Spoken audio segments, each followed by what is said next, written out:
Chapter 3. Focus on where you want to go, not where you are.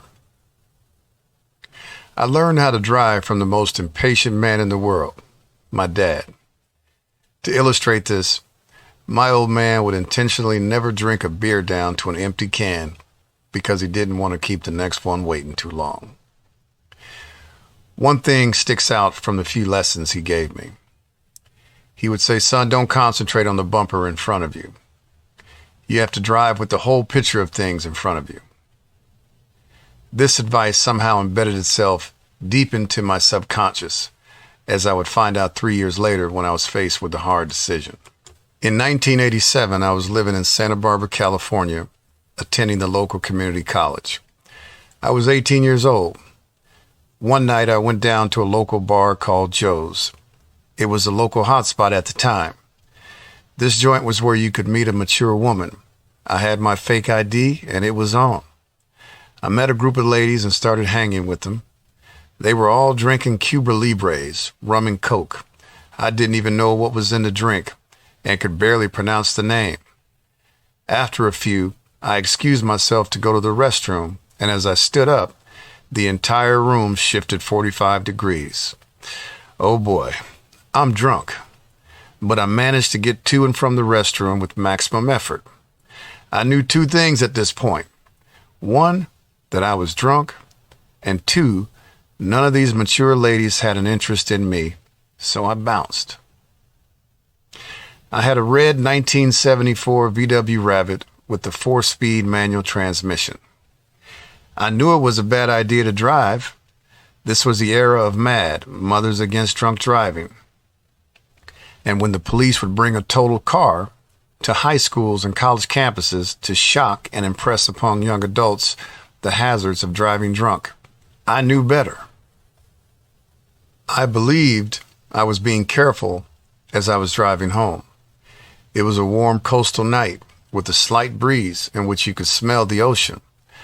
I was on a residential street, and I saw the rear backup lights of a car signaling that it was backing out of a driveway. The alcohol impaired my depth perception and my ability to reason whether I should wait for the vehicle or pass by. I downshifted, punched the gas, and ripped the rear bumper off the vehicle backing out of the driveway. The impact left my Rabbit inoperable.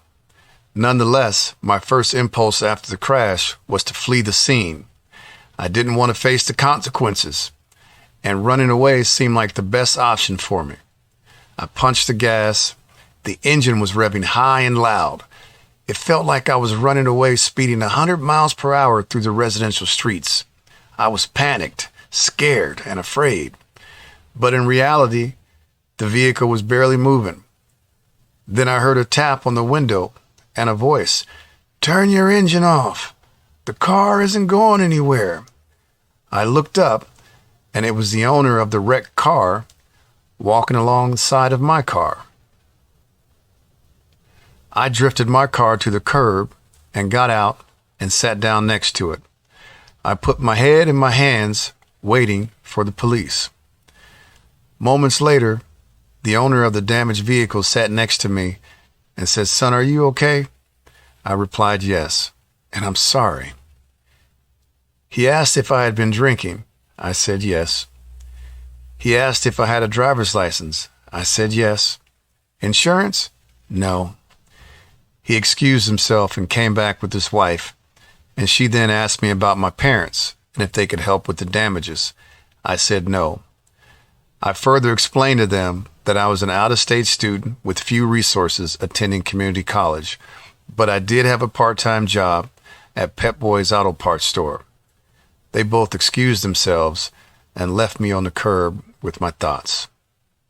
I thought about running briefly, but I became overwhelmed with the promise I made to my mother. I told her that I was going to college to make something of myself. You see, there's a hard line of alcohol and drug abuse that runs through my family, and I knew it would have broken my mother's heart if she thought I had succumbed to it. In that moment, I could see the big picture. Me graduating from college, becoming a professional, being a responsible and respected man, making my mother proud.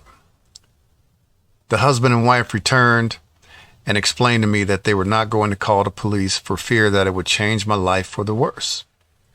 They offered me a deal. They would get a damage estimate and I would have to make installments until the debt was paid. The husband gave me a ride home and explained to me that his wife felt in her spirit that I had the character beyond the accident to do more with my life. I agreed. He picked me up the next morning. We went to the parts yard and he purchased a new bumper. I made my first installment until paid off. Thank you to the couple that saw more in me than just a drunk out-of-state student.